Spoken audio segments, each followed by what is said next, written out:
What's up, guys? It's John Muscarello from Side Hustle Experiment. If you're new to the channel, I know a lot of people are, a lot of subscribers recently. I am a six-figure Amazon and eBay seller. I sell mostly books and used media, and I'm starting to get into online arbitrage. And in today's video, I'm answering a question I got on Instagram. Basically, the question was, how much do you pay? What's a good price for books in bulk? Gaylords of books, and how do you pay for them?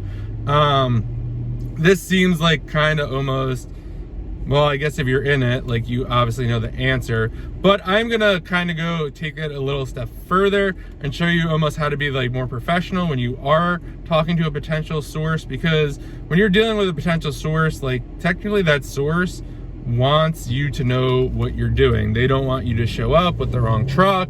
They don't want, they're trying to get rid of their books or inventory as easily as possible, and you want to make sure you can deliver on that promise to them. So first things first, when you're talking to someone, obviously the price is going to come up. You could ask, hey, how much are the Gaylords of books you're selling? Some sell it by the pound, so you could expect to pay anywhere from 5 to 10 cents, maybe even lower if you're good at negotiating.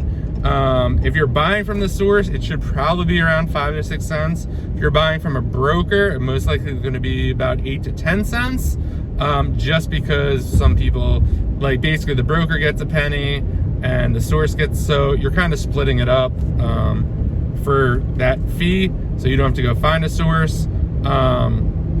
Or you could pay by the Gaylord. Some people charge a standard fee of like 75 bucks for a Gaylord. And yeah, it just depends on the size box. I like to pay per pound because you know exactly what you're getting. Price wise, like, you could get, if you pay by the Gaylord and get 10 of them and like they're all, not filled to the top, that's not the best deal. But when you're paying by pound, it doesn't really matter. Obviously you want full Gaylords, but it doesn't matter as much because you didn't pay for something you didn't get. Another cost associated with Gaylords, buying books in bulk, is you're going to be responsible for paying for the Gaylords and the pallets. The pallet usually goes for about, this could be anywhere from $15 to $20. So you're basically buying the Gaylord and the pallets. This is just very standard in the industry. Gaylords can be expensive for suppliers, so they want to make sure you have that money. If you're dealing with the supplier regularly and you have someone picking up your books and they'll give you Gaylords, the supplier is usually cool with you guys just swapping. So basically they would drop 10 off, you would go through all of them, someone picks up your duds and then brings you 10 Gaylords, and you just give them to the supplier next time they come, and this way it's even. That's what I currently do. And then the other thing you're gonna have to take in consideration is freight and delivery. You're either one, going to have to rent a truck with a lift gate, most likely. That could run you anywhere from $250 to $400, depending on the size truck you get, and basically your state or location, how far you have to drive miles wise. Or they'll charge you a delivery charge, or there could be freight if you're buying out of state, or even in state and it's 2 or 3 hours away. You're gonna have to figure out a way to coordinate freight. Sometimes the supplier you're buying it from knows someone and can coordinate it for you. But freight is gonna add, in my experience, anywhere from $20 to $40 a Gaylord. It just really depends on where it's coming from, how far it's coming from, how much are you ordering. So for example, if you got freight for 10 Gaylords and it was $500, that's $50 per Gaylord additional. But if you got 20 Gaylords in that same truck for $500, it would be $25, I think. Yeah, $25 per Gaylord, or whatever. It'd be cheaper. I can't do the math right now. So it's always better to buy more in situations like that. So that is kind of the freight situation, and just be known, like, so if when you are talking to a potential person, right? You got to figure out delivery. So you want to ask them, you know, how much they typically charge. And then you could either say, hey, this is what I normally pay, and probably strike a deal. So then you'll have to pay for the pallets, the Gaylords, and freight. So if it's 5 cents a pound for the books, right, you're kind of not really paying 5 cents a pound, because you're gonna have to put freight on top of that and the pallets and Gaylords. So that's something to definitely keep in mind. Like if you're getting them, oh, it's only $50, it isn't only $50, because the pallets and Gaylords, if those are just say $15, you're up to $65. If you need to get freight and it costs you $20, you're at $85 now. So just keep that in mind. Now, in terms of paying for these books, there are a couple of ways that I've done it in the past. Right now with my current supplier, I write them a check.